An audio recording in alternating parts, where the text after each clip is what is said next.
They wear black and white habits. They carry rosaries. They follow the rule of Saint Benedict. At first glance, the Sisters of the Blessed Virgin Mary look like any other Catholic nuns. But their story is extraordinary. These sisters were once Anglicans. All of them. In 2013, they made a bold decision. They entered full communion with the Catholic Church. Today, they're the only monastic community in the personal ordinariate of Our Lady of Walsingham. Wait, Anglicans have nuns? That is a common question. When King Henry VIII broke from Rome in the 16th century, monasticism was nearly wiped out in England. He dissolved convents and seized their lands. But then came the Oxford movement in the 19th century. Anglicans began restoring things like monasticism, traditional liturgy, and Catholic spirituality.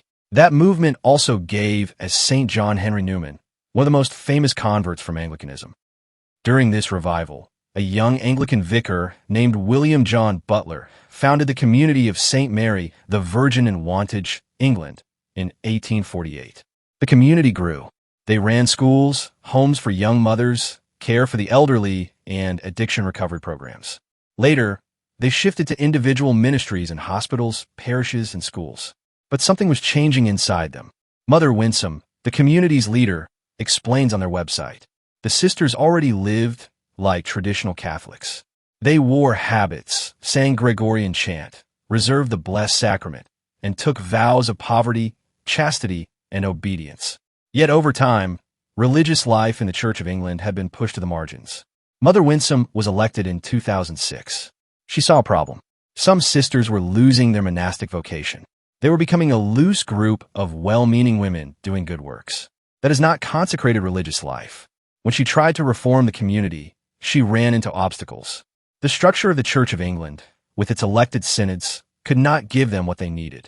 They started longing for the guidance of the Pope and the magisterium. Then Pope Benedict XVI opened a door. In 2009, he issued Anglicanorum Coetibus. This document allowed Anglicans to enter full communion with Rome while keeping some of their Anglican liturgical and spiritual heritage. Personal ordinariates were created. Mother Winsome says some sisters came to her privately. They felt called to accept this invitation. They specifically mentioned Cardinal Newman as their inspiration. At first, they hoped to stay in their original community. They wanted to become Catholic together, alongside their Anglican sisters.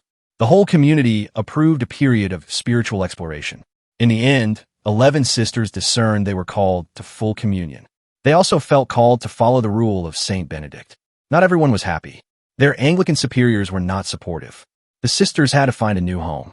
But God provided. The Benedictine community of St. Cecilia's Abbey on the Isle of Wight had 12 empty rooms. They had prepared them for nuns from Paraguay, but those plans fell through.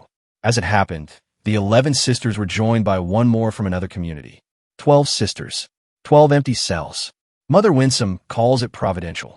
On January 1st, 2013, the 12 sisters were received into the Catholic Church at the Oxford Oratory. It had taken 4 years. There was misunderstanding and pain. But Mother Winsome says each sister received a gift of healing grace. The ferry that took them to the Abbey was named Street Cecilia. A sister greeted them with 2 words, "Welcome home." Eventually, they became the Sisters of the Blessed Virgin Mary. They found a permanent home at Aston Hall in Staffordshire, a building with ties to St. John Henry Newman. Mother Winsome beams with joy. When the conclave was electing Pope Francis, we were not on the outside looking in. They were electing our Pope. We are now truly part of the Church.